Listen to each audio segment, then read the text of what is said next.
Okay, I think we'll get started. Welcome to Water Quality Wednesday. It's April 13th, 2022. Today's Water Quality Wednesday will be about private drinking water systems on Clear Lake. My name is Angela DePalma Dow. I also write the Lady of the Lake column in the Lake County News. I work for County of Lake in the Water Resource Department.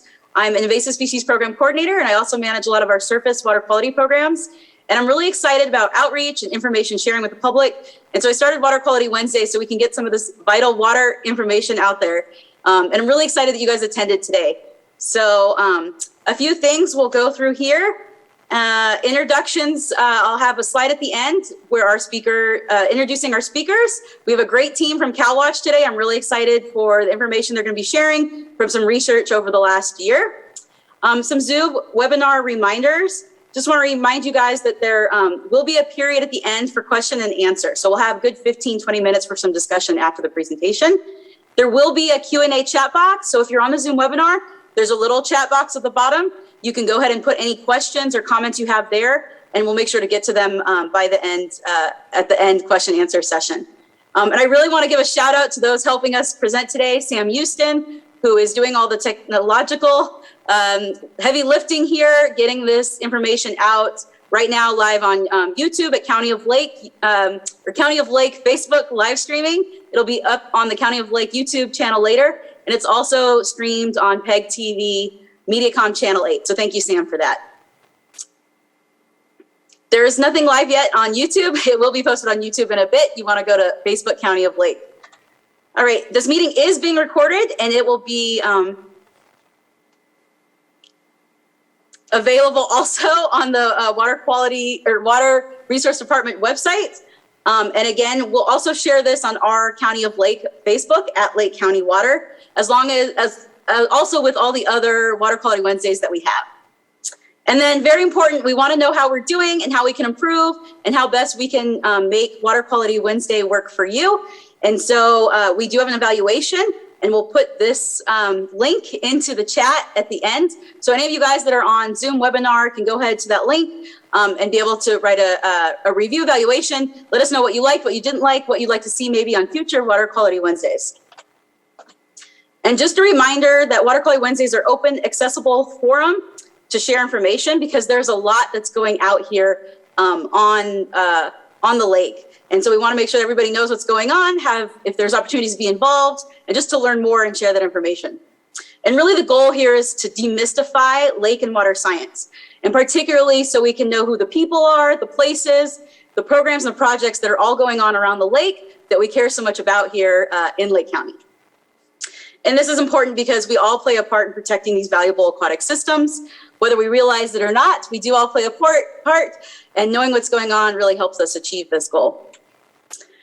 And I do want to send out an acknowledgement to the original caretakers of Clear Lake. The Indigenous original caretakers here, the Pomo, acknowledge this land of them, and that they really took care of this resource for thousands of years. And Clear Lake was known as Big Water, pronounced Habitin, Ahokata, and Pomo. And this is a quick reminder about today. We're talking about private drinking water systems, so we are not talking about large public commercial drinking water systems. An example of those is at Wright. Here at the bottom right, we have a water supply distribution system where we have source water. It looks like a pool, but let's say that's Clear Lake, and it goes to a treatment plant, and then there's some storage tanks. You know, in the Midwest, the storage tanks are really tall. We're lucky here in Lake County, we have elevation. We can put the storage tanks up on some hills, some mountains, and then the water is distributed to neighborhoods and large communities. And all these systems are regulated and they're monitored. And if you're wondering if you are on one of these systems, there is a great map on Tracking California. And what you can do is you can go there and you could enter your address or zoom in to where your house might be. And then you can see what municipal water system or large private commercial system is treating your water. And if you're in an area that is not in one of these blue outline areas, then maybe you have a private individual, a very small system. And that will be the focus of today's talk. And usually these systems are not regulated and not monitored by a state or county agency. And so that's the focus for today's talk. And so those systems are like this image here on the bottom on the left. where you have the lake water source. There's an intake that goes right into the lake.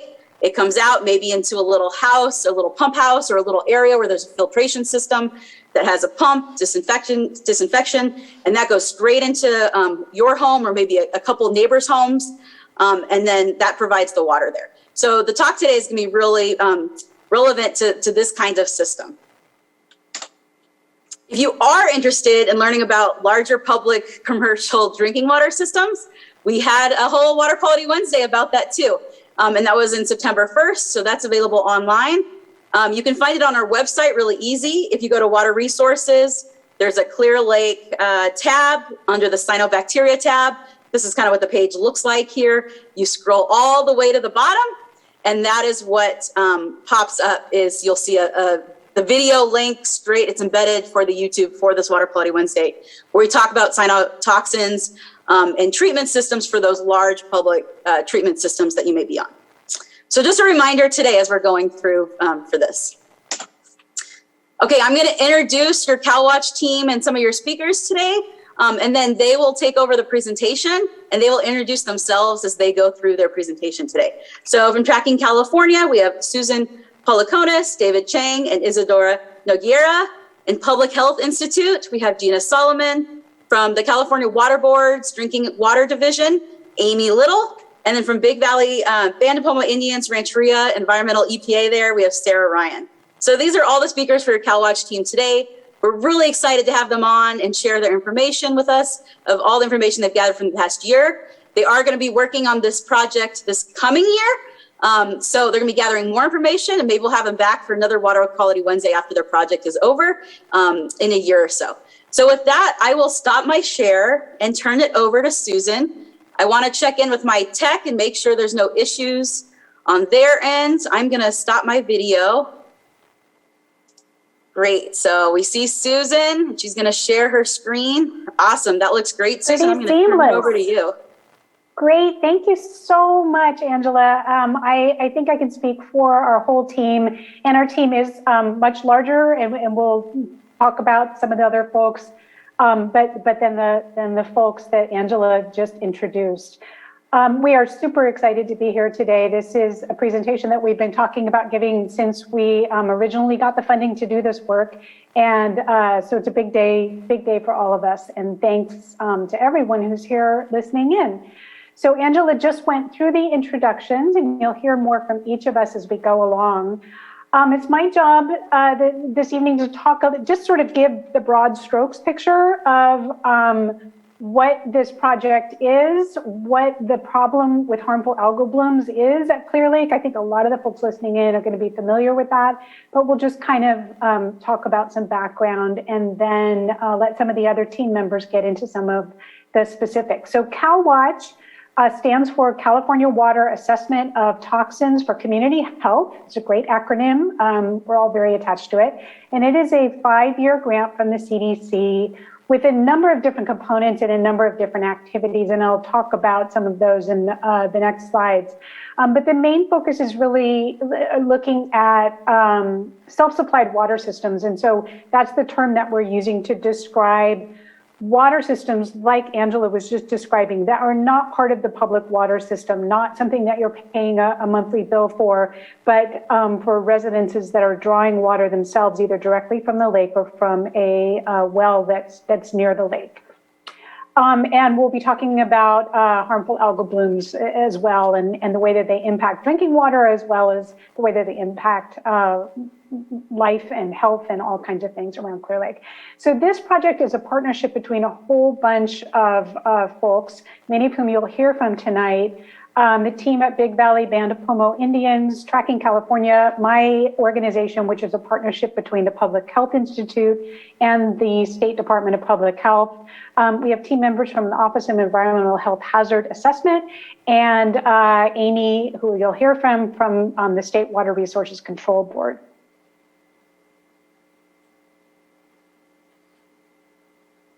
And so we have 4 main types of activities that we're doing as part of this evening. So one is supporting the Big Valley team in what they've been doing all along. I'm going to turn my video off.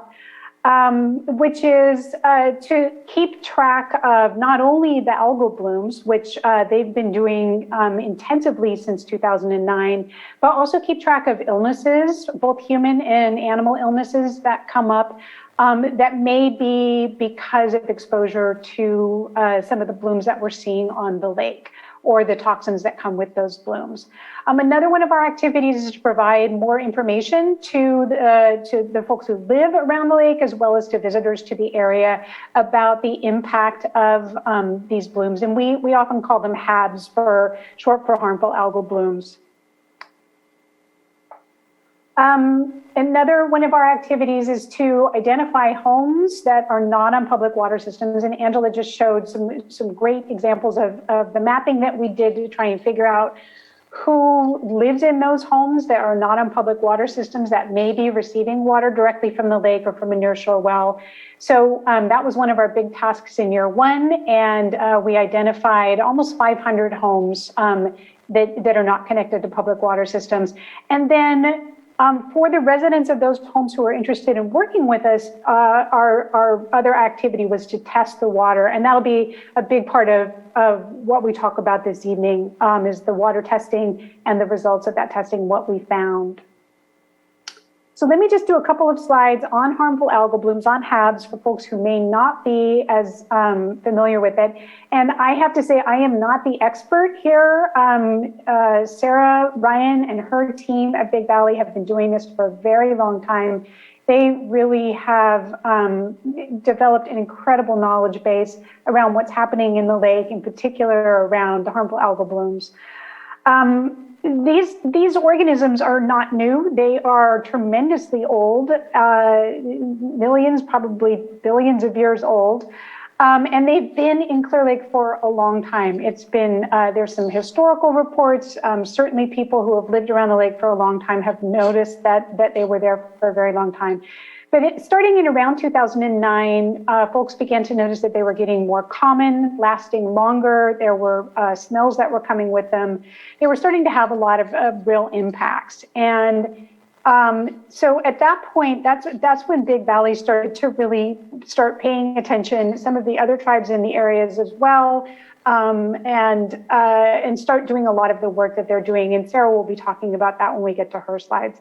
So one of the questions that we often get asked when we're doing this work is, why are they increasing? What's happening? And the three primary drivers, at least this is what seems to be happening, are drought. And clearly you're seeing that in this year and the last couple of years with lower water levels. The temperature of the water is naturally going to warm, and there's less flow. And so you're going to be seeing more blooms there. Warming temperatures overall, of course, also warms the water. And there are nutrients being added to the lake, in particular fertilizers that may be coming from different agricultural operations. The impacts that we see, we focus a lot, our team, on illness, and as I said, both human and animal illness. For humans, what we typically see are milder reactions, depends on what the toxin is that people have been exposed to, or the bloom itself. People can have allergic reactions to the bloom material, to mist coming off the bloom, or they can, if they ingest it while they're swimming, they can have some gastrointestinal upset, some other effects as well. For animal impacts, we often see, I don't want to say typically, but we often see more severe impacts. Dogs in particular are very likely to be impacted in a more severe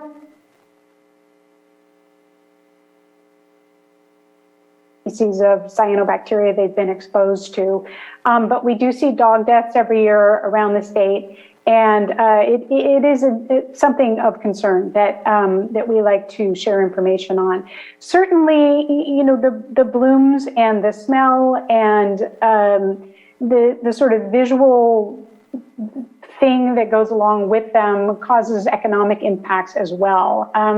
It would be great to be able to avoid them altogether, but it's very hard to get rid of the blooms once they've started. And then finally, a big impact that we're seeing, and what we'll be talking about most of today, is the impact on drinking water.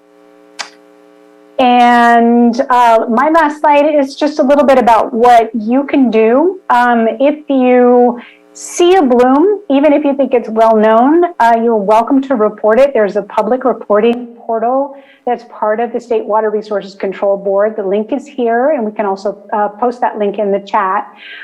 This is also where you go to report an illness. So when you're reporting what you're seeing in the bloom, there's a box that you can check whether there's been an illness that's associated with it. And if you check that box, one of our team or one of the Water Resources Board team will follow up with you. It's also a really good idea to avoid swimming in the area where you see swallowing the water, those kinds of things. It's also true for your pets as well, and maybe livestock. And then finally, it's really helpful to control the runoff of water off your property, in particular if you use fertilizers or have a septic tank. And so drainage matters here. That's definitely feeding some of this problem. So I'm going to stop there and turn it over to David and Isadora to talk about a survey that we did as a part of the work at CalWatch. And I will go ahead and advance the slides for you, David and Isadora. Susan. Hi, everybody. This is David Chang. I'm a project coordinator at Tracking California. And last summer, we conducted a survey around Clear Lake. It was a combination of paper surveys as well as an online survey. So we did a big push. We were collecting paper surveys at a farmer's market, also around the lake perimeter. We were at a local park. And then there was also a big push via radio and social media to try and get the word out about the survey. And the purpose of the survey was really to try to understand how people are using the lake, both residents and visitors, if they encounter HABs, what they do in those situations, and also to really try and understand how we could maybe potentially change information, get education out, inform people about signage and things like that, just trying to get an understanding of how people understand HABs and different signs that they see. So we got a total of 412 different responses. Majority of the responses were female. Roughly 60% were seniors, 55 years and older. Good news is that 94% of respondents were aware of HABs in Clear Lake. 64% of the respondents, they lived in Clear Lake full time. A big majority of folks had experienced a health issue related to HABs, and we'll talk about the symptoms a little bit later of what people are encountering. And then there was also close to 40% of respondents that had pets or livestock that reported symptoms potentially related to HABs as well. In terms of different activities that folks mentioned doing on or near Clear Lake in the summer and the fall, a big portion of folks mentioned that they are doing boating activities. That includes kayaking, canoeing, driving a motorized boat. Less people swim or wade in the lake as well. And then we also wanted to know about different types of actions that people take if they learn about HABs.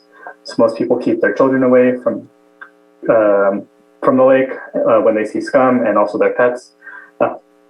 40%, roughly 40% said that they would avoid all water contact, and 27% said that they go to a different part of the lake than planned, and 26% said that they avoid all water contact if the water looks really bad. Next slide. We also asked how activities had changed over time since due to HABs. A lot of folks again mentioned that they don't go into the water if there's any algae. People don't allow their pets or dogs go onto the beach, or they don't let their dogs swim in the lake. Some folks have mentioned fishing less and stop eating fish from the lake. They take extra measures to wash their hands and clean the fish really well. A lot of folks travel to other lakes. Those mentioned were Blue Lakes, Berryessa, Hidden Valley. Some people no longer do boating on the lake. Some people have moved away completely, or they've gone to other parts of the lake that they know are HABs aren't that are deeper, right? And also, I think some folks have mentioned no longer hosting gatherings, inviting people to their residences to visit as well. Next slide. Isadora, do you want to take this one? Yeah, thank you, David. So we also asked about human health impacts and animal health impacts. So we got a total of 334 responses for the whether you or someone in your household has had issues potentially related to HABs. The most common response was red itchy skin and sore throat, followed by earache, coughing, diarrhea or vomiting, stomach ache, skin hives, and agitation were the least common. And then for their pets, the two by far most common symptoms potentially related to HABs were diarrhea and vomiting, followed by weakness, breathing difficulties, changing in behavior, etc. And there were a couple of deaths that were potentially reported as being potentially related to HABs in the lake. Next slide, please. So again, as David mentioned, one of the purposes was to find out how information about HABs on Clear Lake could be improved. So we asked where people were getting their information from. So the most common way that people are finding out about HABs, according to the survey, is just through observation. Roughly more than half said that was their way of finding out about HABs, followed by advisory signs, word of mouth, the Big Valley website, and Lake County Agency. We also asked how HABs could be improved, and over half of the people who responded said that it would be helpful to have public alerts on HABs. So that's an interesting area to explore. And then other people also asked for additional information and more frequent reminders. But then when asked about their preferred method to be notified, the most common response was to be notified through social media, which was interesting, followed by a county press release, email, and signs at Clear Lake. Some people also chose the option of having hazard flags and newspaper. And interestingly, the preferred method for phone alerts was only 28%, but it does seem like over half of people want that to be an option for notification. Although we got a good level of response to this survey, there are communities that weren't reached. For example, almost all of our surveys were in English, 336, 4 were in Spanish, 1 was in Mandarin, and 1 was done through audio. So we have, some room there to do outreach to foreign language speaking communities. And then we also, 98% of the people who responded eat less than meals from the lake, fish from the lake less than once a week or never. So doing some outreach to subsistence farmers on the lake would also be helpful. And those are the findings overall. Thank you.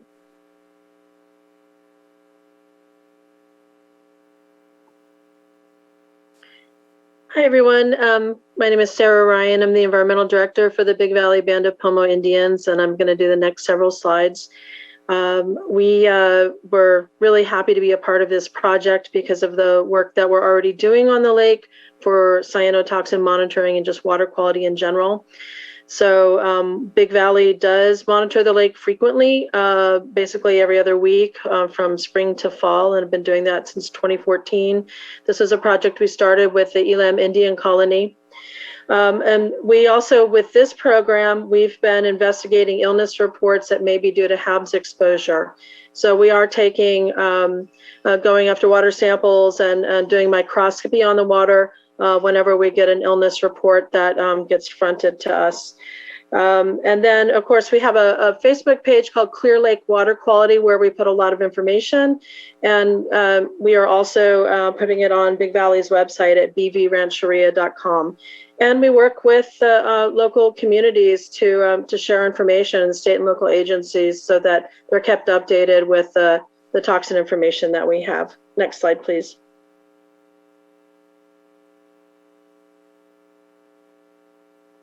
Okay, there you go. Thank you. So to move us into what this project looked like for us, we had several staff. That's a great picture of Alfred there. Those who are participants for our first year might have seen Alfred out there. We've also, since last summer, have had Alex Tyler. So both of them were out in the field and going to the homes and getting water samples.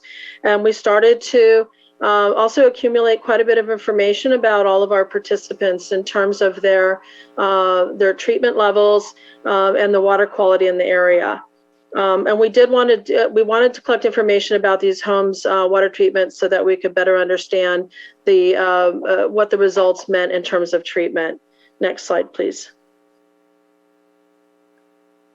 So as Susan mentioned at the beginning, this is a multi-year grant. The first year we focused on the intakes and wells, nearshore wells of Clear Lake. So we did quite a bit of, in terms of mapping and shoreline visits, identified, as Susan said, almost 500 homes that were not hooked to public water systems that were on the lake. So we did reach out to all these folks, sent questionnaires or sent postcards and mailings to them, and just reached out to them, did a lot of social media to have them participate. We then, over the course of a year, went by their homes and sampled for nitrates, coliform bacteria, herbicides, if there were herbicides used on the lake near their intakes or wells, and also cyanobacteria and cyanotoxins. We did cyanotoxins a couple of times over the summer, and so we're going to be talking a little bit about those results. Next slide, please. So here is a very busy table, and Amy is actually going to go into a little more detail about what this means with at her slides. But you can see the kind of distinct columns for bacteria and nitrates, and we've broken it down into the different types of treatment that people had in their homes. So for the intakes, those who had pipes directly into the lake, there were various types of treatment that they had, and we sampled at their tap after this treatment. So you can see that even if someone had chlorine filter and UV, there were 2 homes that we tested that had that. We did not have any bacteria detects or nitrates detects, but for those who had only chlorine and filter, 54% of them had coliform bacteria detects and 8% of them had E. coli detects. So there's the bacteria and nitrates results for both intakes and wells. And then you can see an herbicides column where we did test 11 homes for herbicides that were used on the lake. And there was a herbicide detect at one of those homes. So it's basically 17% had an herbicide in their tap water. And then the final columns are about cyanobacteria and cyanotoxins. Not only did we test for cyanotoxins, but we also looked under the microscope at their water for their tap water for cyanobacteria. And in many cases, we are finding intact cyanobacteria.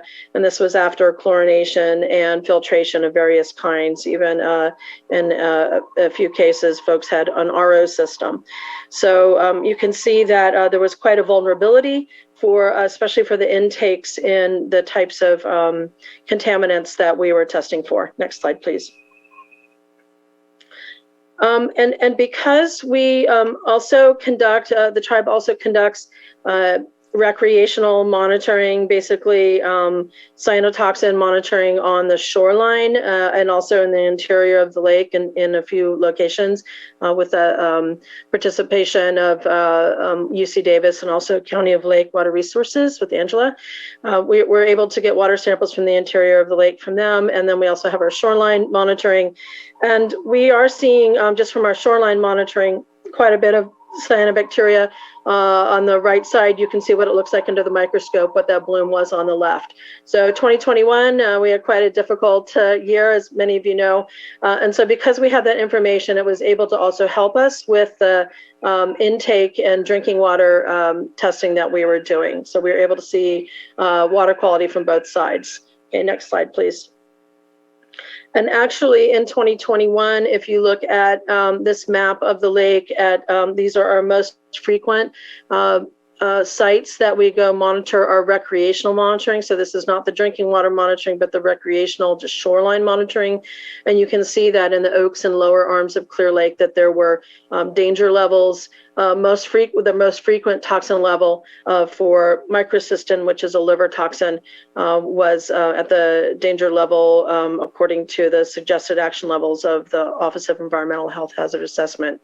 So when we started to see these types of issues, water quality issues, we did reach out to the county and said, you know, we have participants who have what we think are vulnerable systems, because we're already seeing E. coli and nitrates and coliform earlier in the season, and we're concerned with these really high toxin levels that we're seeing on the lake.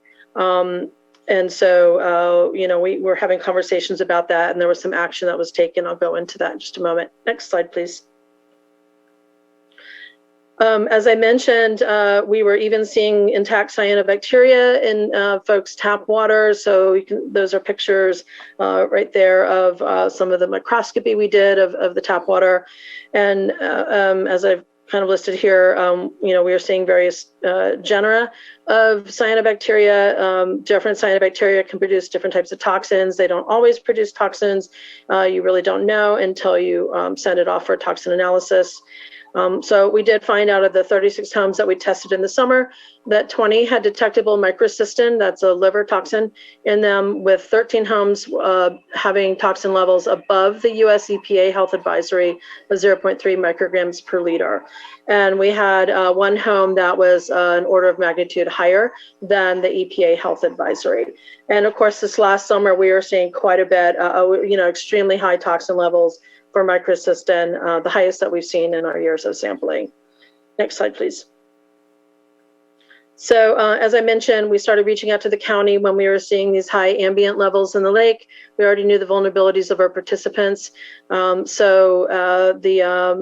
The Health Services Department of the County of Lake responded with their acting or interim public health officer, and were able to do a public health advisory that encouraged people who lived in the lower and Oaks arms of Clear Lake, who are on these the self-supplied systems, to not drink the water coming to their homes, but instead to use alternate sources of water that were set up by two of the public water systems on the lake. So they had some taps that people could go fill up their drinking water.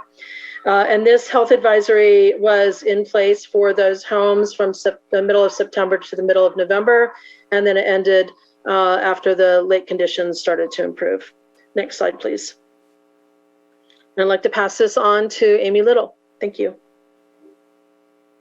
Great, thanks, Sarah. Good evening, everyone. My name is Amy Little, and I'm a water resource control engineer with the State Water Resources Control Board, Division of Drinking Water Safer Rural Solutions Unit.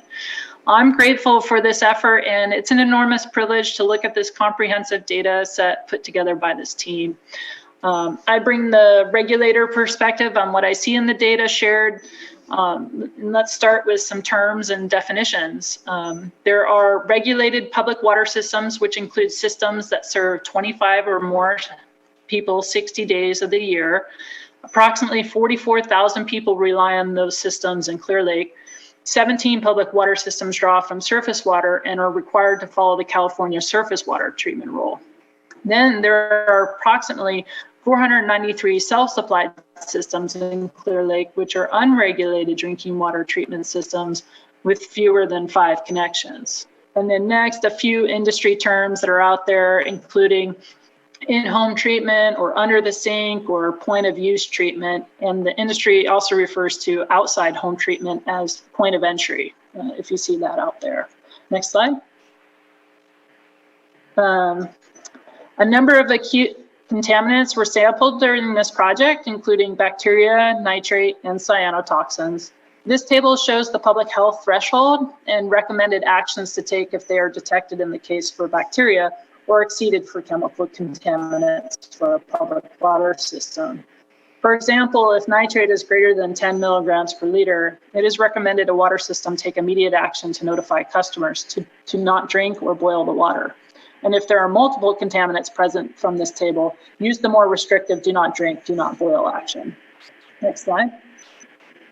There's some caveats looking at this data. The results shared today represent a snapshot in time. It does not describe a comprehensive ongoing monitoring effort, and there are not any general treatment recommendations available for self-supplied systems at this time. And an absence of bacteria or contaminant does not imply that this is recommended treatment. Next slide. So what treatment is out there? Based on the information collected, there was a wide variety of treatment approaches. This slide shows the typical treatment system installed for the 35 intake participants combined. While sodium hypochlorite, or bleach, was not always before a filtration system, most of them were configured this way. 80% of the treatment systems had sodium hypochlorite injection, and 97% had some sort of filter in place. There was a wide variety of treatment after the bleach and filter, which included 4 basic categories. The blue houses indicate in this diagram additional treatment in the home, while the orange homes did not have additional treatment in the home. The blue circles represent additional treatment outside the home and could include treatment like carbon filters or ultraviolet treatment. From this diagram, you can see it was pretty evenly spread between the different combinations. For example, in the top home case, 11% of the homes had treatment in the home, but no additional treatment outside of the home. Next slide. First, a look at disinfection for these systems. There are 3 parts of disinfection in the surface water treatment rule, one of which includes maintaining a detectable disinfectant residual. Of the 35 intake participants, only 7.7% of those applying bleach had a detectable residual. 25% of the groundwater systems had a detectable disinfectant residual. Next slide.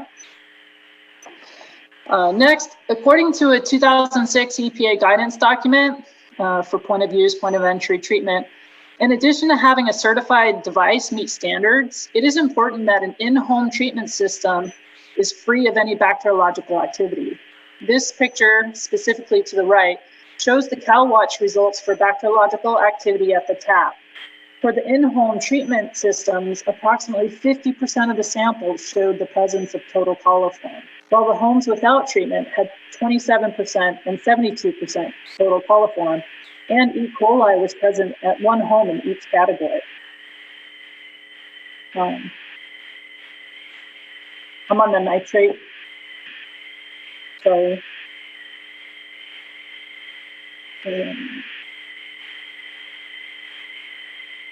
Keep going down after bacteriological. Yes, thanks. There was a total of 53 nitrate samples collected, with 35 of them at the intakes and 18 of them at the wells. There were no nitrates detected at the intakes. There were no nitrates above the public health threshold for well participants. However, 56% of the samples detected nitrate, with 1 sample above 50% of the public health threshold. At this level, a public water system will need to increase their monitoring quarterly. Next slide, please. Hey, Amy, I'm sorry to interrupt you. Sorry. There's some background noise. Can you just mute and unmute really fast? And then, thank you. Okay, now unmute. Sure. Okay, and then, yes. Okay, I think that fixed it. Thank you. I'll let you know if you need to do that again. That's a lot better because we could see your lips moving, but not hear anything. Okay, so that's great. Okay, continue. Thanks. Thanks, Angela. There were 28 samples collected to evaluate treated tap water for cyanotoxin, more specifically microcystins, during November 2021.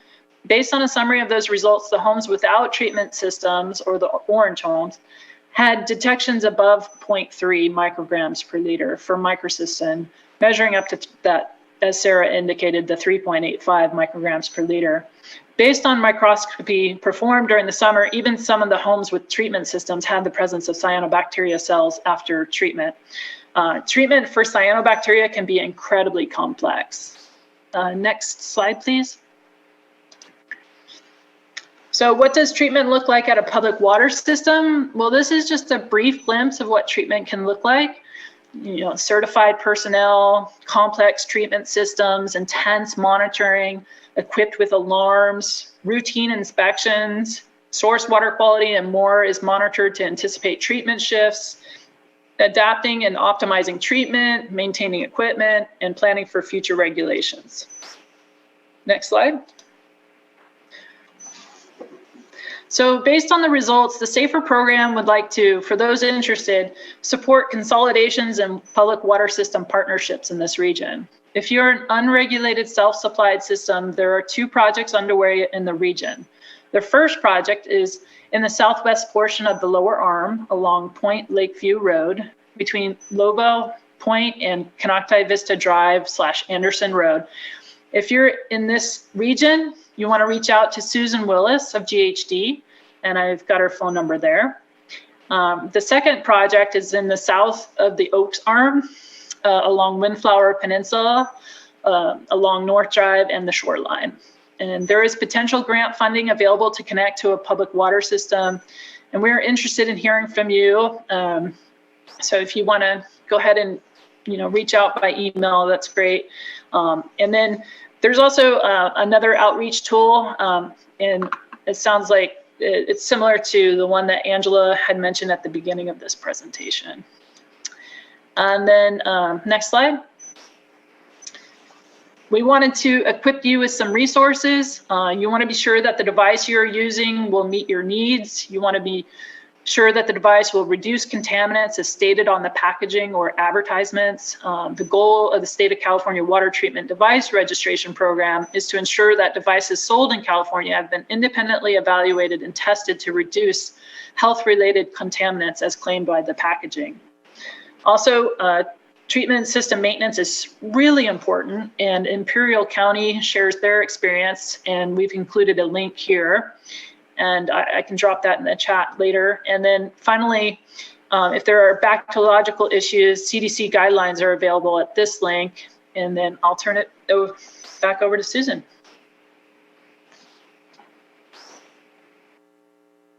Thank you so much, Amy. Just so many fantastic resources. I just want to finish up with a few acknowledgements. Some of the other team members whose voices you haven't heard here today. Gina Solomon is also with us, one of the PIs of the project, and will be answering questions. And I actually think a lot of these folks on this slide are in our audience as well, and so can help answer some of the questions that we may have. And I think that concludes our slide deck. And so we'll turn it back over to Angela. Thank you so much. Thanks for that presentation. That was great information. I am going to share my last 2 slides here right now.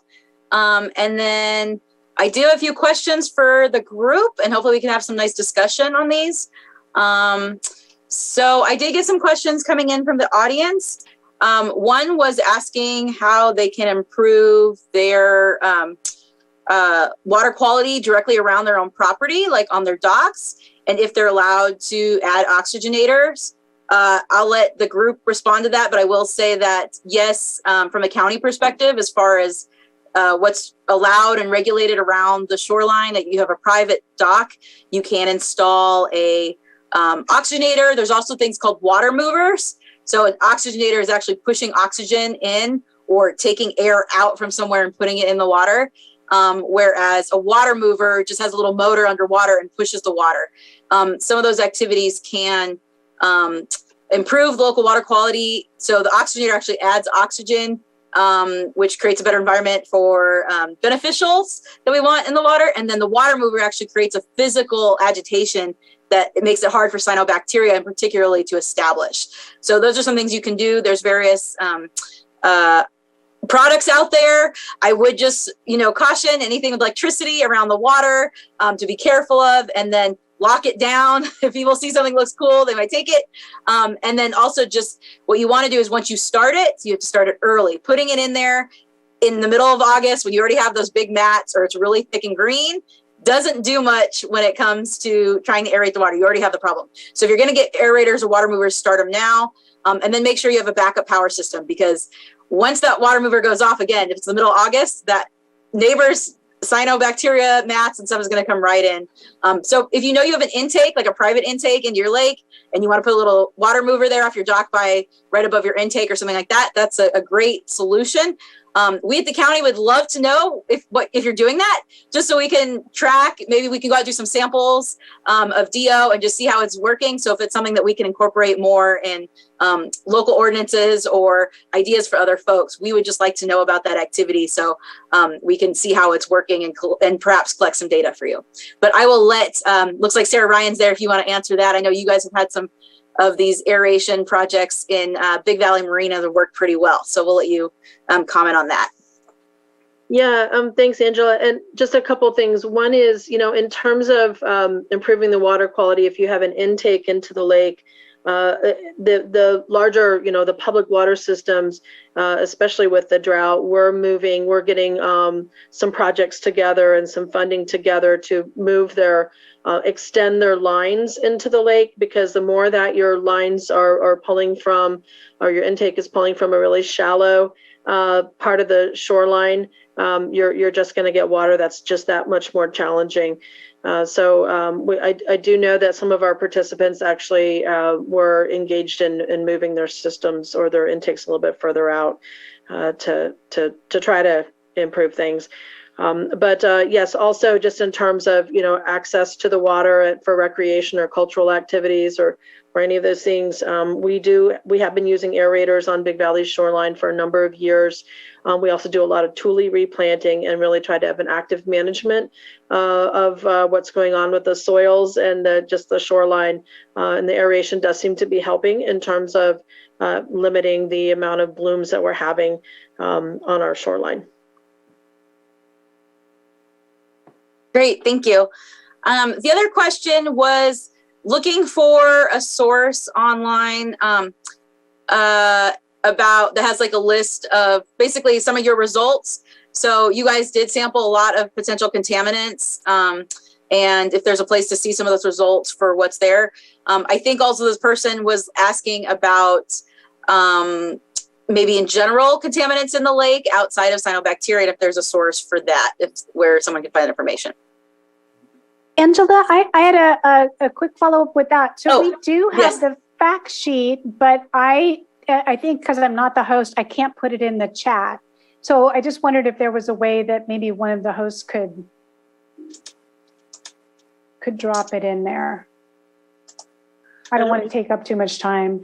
The other thing folks can do is email us at that email address that we've put in. It's info@trackingcalifornia.org. And we can share the fact sheet and some other information as well. And, that question about just contaminants in the lake, one of the issues about lots of different entities doing water quality analysis is that those results can live in multiple locations. You can go to Big Valley's website, which is bvrancheria.com. I believe Alfred already put that in the chat. So bvrancheria.com/EPA. And it'll take you to a water quality dashboard, which has the data for Clear Lake and basically just all the different entities, whether it's USGS or irrigated agriculture or the tribes or I don't think County of Lake had any data at that point, but basically in the Department of Water Resources, the state, and it's data from the 1950s to 2015. You can also go to the National Water Quality Portal to look at the information about what's happening on Clear Lake. And that's where, whether you submit your stuff to the state, your information to the state or to the feds, it ultimately makes it into that water quality portal. And I can put that link on there when I get a moment. So that's, but other than that, in terms of the results from our drinking water testing, that is in the chart. That was one of my slides, and that's, so you can see the nitrates and just in general, like the percentages of homes that had detects like that. We're not sharing people's private individual home results except with them, but the general statistics of it we will share.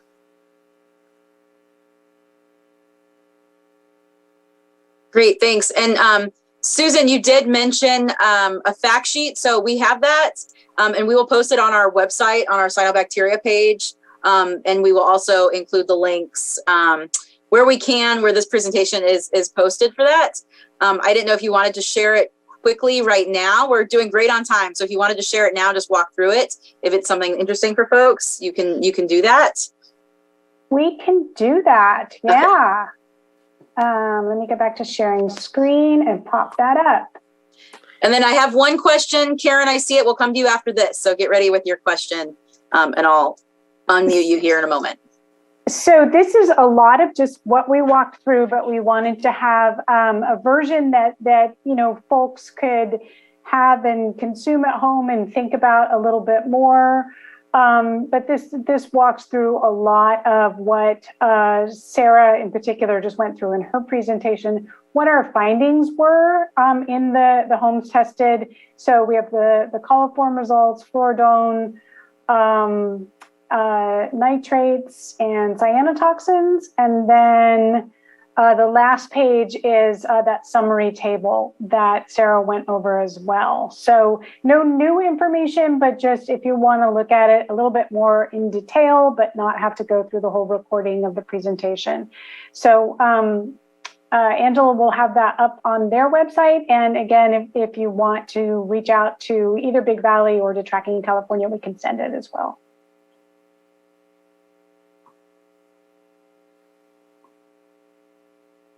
Yeah, great for that, Susan, because I was looking, I can't share the file in our webinar here like I can in some Zooms. All right, so we do have a question from the audience. Karen, I'm going to allow you to ask your question. So go ahead and accept the unmute. There you go. Hi, this is Scott and Karen. How you doing? So anyway, we worked with Sarah a lot this past summer and they were super helpful. Thanks for all your help. She spent a lot of time with us on the phone and was very patient with us. So between us and our neighbors, we're very concerned about all the results, but frustrated because there's no one we can find that can recommend what we should do to our system to make the water safe. So we would be happy to pay for any modifications to our system and have them tested afterwards. Not trying to make it a model home or something, but just trying to see what we can do to help everyone out. There's 500 and some odd homes that are in roughly the same predicament as us. We all know the water's bad. So if we could find out what the recommendations are, whether we need to put the chlorine after our filtration system and then put a UV light after that, or whatever we need to do, we're happy to do it and participate in getting official samples, so it's not just, you know, us telling people how it's working out, and help everyone on the lake improve the safety of their homes. But it's frustrating right now for us and our neighbors because we all know it's bad. We're being told it's bad, that it's worse than we thought it was, but what do we do?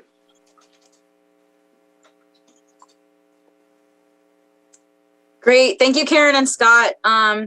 Is there any suggestions from the panelists about what people can do for their current drinking water, private individual drinking water systems?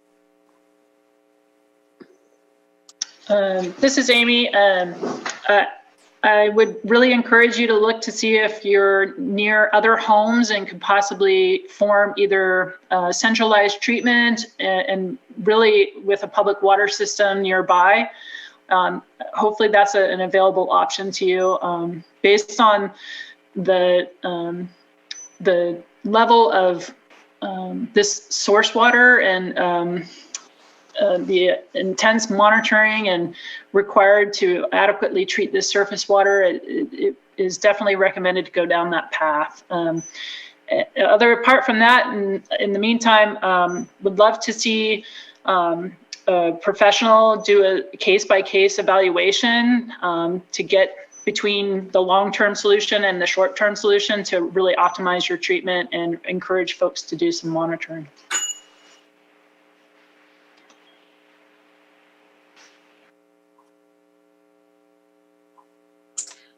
Thanks for that response, Amy.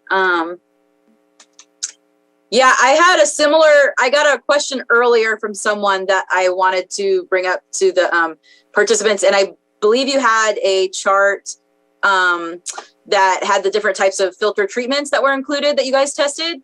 And one of them had filter, chlorine, and ozone. And I want to clarify that ozone was also the same thing as reverse osmosis, or is that a different type of system? And I've heard several people out in the public, when we, share these things or we talk about the work that you guys are doing, bring up reverse osmosis, and that's the cure-all, and that's the solution for everything. So can we just clarify that a little bit, just in context of this presentation and the particular issues that are on Clear Lake? So ozone is a completely separate treatment from reverse osmosis. Just want to clarify that. And one of the things that shows up in that EPA guidance manual from 2006 is it's really imperative to have bacteriologically safe drinking water before you use an upstream of a reverse osmosis treatment system under the sink, or any in-home treatment system under the sink. You want to make sure that's bacteriologically safe. And so I hope that addresses those concerns. I'd like to say something about that as well. This is Sarah. An RO system that isn't maintained well is still going to potentially have problems. And even though we had participants who had ROs, if they had filters that hadn't been changed in a while, or maybe there was some, malfunctioning of their system, that I believe that's why we were able to see cyanobacteria after their RO system at their tap. So it wasn't necessarily a cure-all for the water quality issues. And you want to make sure that the RO system meets the NSF standard 58 and is a California registered device, to just make sure that they've been independently tested to reduce contaminants and make sure the claims are met.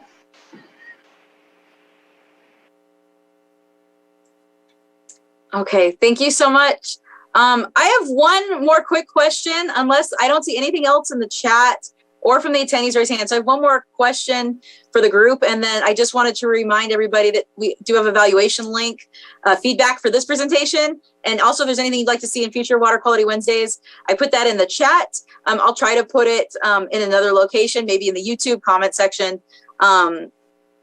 And so I have a quick question for the group, because Amy, I saw you had a quick slide that talked about the terminology, and you called these systems self-supplied.